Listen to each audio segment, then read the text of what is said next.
এখানে অপহরণের বিষয়টাও আমাদের এখানে আজকে মানব অপহরণ একটা বিষয় এখানে স্থাপন করা হয়েছে। আমাদের মাননীয় সংসদ সদস্য শাহজাহান চৌধুরী সাহেবের এলাকায় এটা বেশি। সেখানে পাহাড়ে সিভিলিয়ানদেরকে কিডন্যাপ করে নিয়ে যায়, মুক্তিপণ দাবি করে, ইত্যাদি কিছু বিষয় আছে। এবং জানা গেল তার সাথে মাদক চোরা কারবারিদের এবং মাদক ব্যবসায়ী কেরিয়ারদের একটা সংশ্লেষ আছে, হয়তো লেনদেনের বিষয় আছে। এছাড়াও অন্যান্য ক্ষেত্রে হয়তো নিরীহ জনগণকে তারা অপহরণ করে থাকে।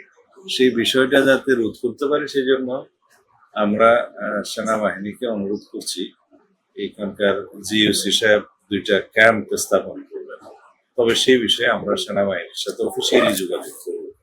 তাতে করে সবার পরামর্শ এসছে যে এই অপহরণের বিষয়টি হয়তো এখন যে উদ্বেগজনক হারে বেড়েছে সেটা বন্ধ হতে পারে। In the heart of the city rises a destination built for greatness.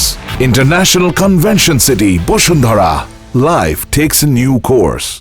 এর বাইরেও আমরা কিছু সিদ্ধান্ত নিয়েছি, যেমন আইন যেটা আমরা সংশোধন করছি, তার মধ্যে আমরা ডগ স্কোয়াড, তারপরে অস্ত্র দেয়া, মাদক দ্রব্য নিয়ন্ত্রণ অধিদপ্তরের কর্মকর্তাদেরকে যারা এই বিষয়টা সাব ইন্সপেক্টর পর্যায়ে অপারেশনে থাকে তাদেরকে ট্রেনিং দেয়া, ল্যাবরেটরি স্থাপন করা, প্রত্যেকটা জেলায় মাদক দ্রব্যের জন্য একটা আলাদা ল্যাবরেটরি স্থাপন করা, প্রত্যেক ডিস্ট্রিক্টে একটা করে, সেটা আমরা আইনে রেখেছি, সেটা বাস্তবায়ন করতে হবে।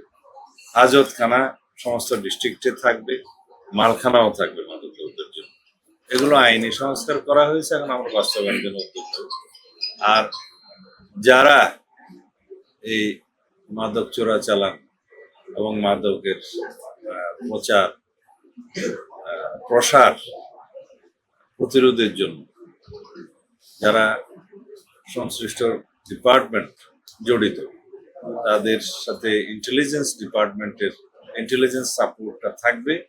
তাদের সহায়তায় সবাই সমন্বিতভাবে কাজ করবে, সেই সিদ্ধান্ত নেওয়া হয়েছে।